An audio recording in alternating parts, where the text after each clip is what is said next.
शहर की लुगाई गांव को आई। मधु शहर में रहने वाली पढ़ी लिखी मॉडर्न लड़की है।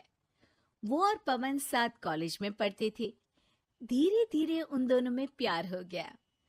पर पवन गांव में रहने वाला एक साधारण सा लड़का है। मधु के पिता हमेशा उसे ये बात कहकर ताना देते हैं। तुम वहां गांव में कैसे एडजस्ट करोगी?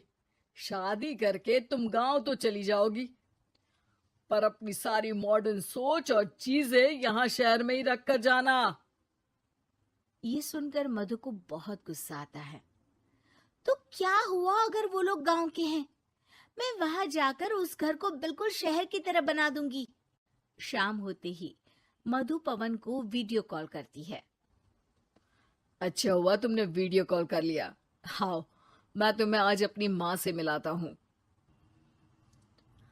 अरे बिट्टू, क्या कर रहा है? ये क्या है? दूर करना इस टुनटुने को।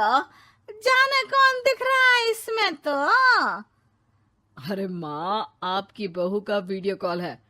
आप इसमें अपनी बहू से आमने सामने बात कर सकती हैं। नमस्ते माँ जी, कैसी हैं आप? अरे जका, ये बहू ने अपने कानों में क्या लगाया है? जो कैसे झुमके हैं? झुमके नहीं माँ जी, इन्हें ईयरफोन्स कहते हैं। इससे सामने वाले की आवाज और अच्छे से आती है। मैं आपको भी ला कर दूंगी। अरे नहीं नहीं, हमें नहीं ना चाहिए। हमारा कान बिल्कुल ठीक है। हाँ। माँ जी की ये बातें सुनकर मधु को अपने पिता की बातें याद आ जाती है और वो उसी वक्त ये ठान लेती है कि वो अपने ससुराल को एकदम मॉडर्न ससुराल बनाकर रहेगी। कुछ दिन बीत जाते हैं। पवन और मधु की शादी हो चुकी है। आज मधु का अपने ससुराल में पहला दिन है। माँ जी, मैं आपके लिए एक तोहफा लाई हूँ। अरे इतना बड़ा तोहफा!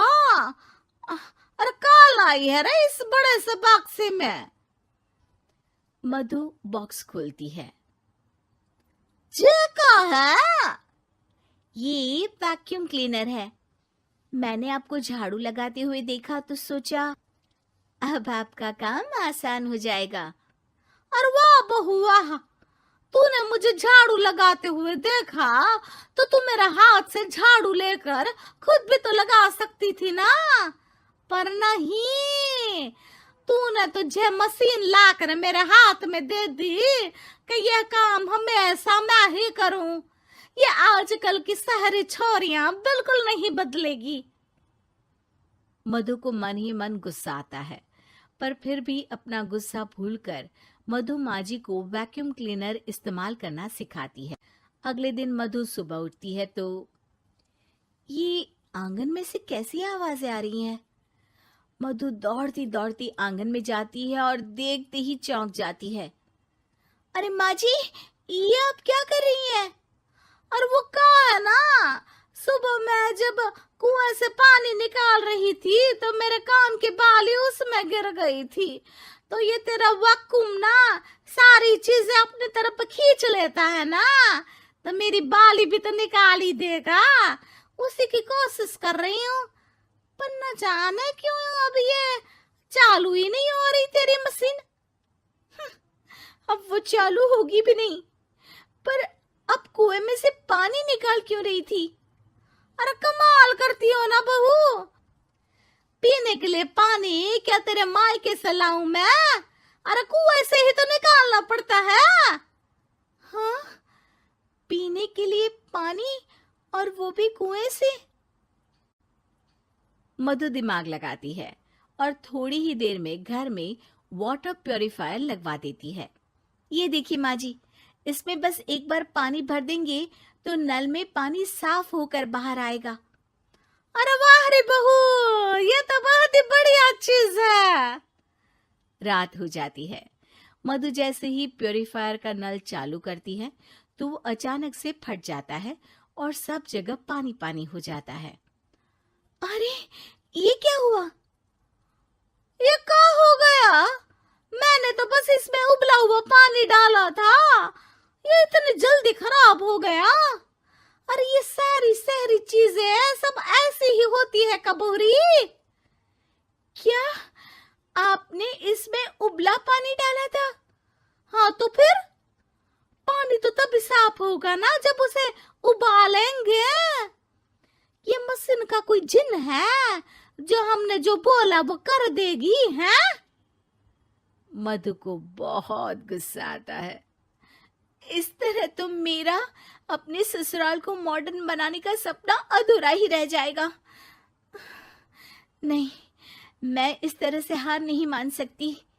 थोड़े ही दिन में मधु पूरे किचन को मॉड्यूलर किचन में बदल देती है। अरे वाह बहुआ, इतनी सारी अलमारियां! माँ जी मॉड्यूलर किचन देखकर बहुत उत्सुक हो जाती है। ये बक्सा का है। बहू ने शायद गलती से इसे यहाँ रसोई में रख दिया है, पर है तो ये बहुत ही बढ़िया। अगले दिन सुबह, अरे मायरी क्या हो गया? मैं तो बर्बाद हो गई। मेरी सारी पूंजी जलकर राख हो गई। हे राम, अब मैं क्या करूं? माँ जी की रोने की आवाज सुनकर मधु दौड़ी दौड़ी किचन में आती है और इतना धुआं देखकर घबरा जाती है। ये सब कैसे हुआ माँ जी? ये आग कैसे लगी? ये सब तेरा इस मॉड्यूलर किचन की वजह से हुआ है, और ऊपर से तूने तिजोरी जो रसोई में रख दी थी, मैंने जैसे ही अपने गहने और पैसे इसमें रखे और बाहर से इस ताले को घुमाया, ये तो 5 मिनट में ही आग बबूला होकर फट गया। अरे माँ जी, ये तिजोरी नहीं है, ये तो माइक्रोवेव है। इसमें गहने नहीं रखते, खाना गर्म करने के लिए होता है ये। और ये जो आपने घुमाया ना, ये ताला नहीं है, आपने इसके टेम्परेचर को फुल कर दिया, इसलिए ये फट गया। माँ जी और जोर जोर से रोने लगती है।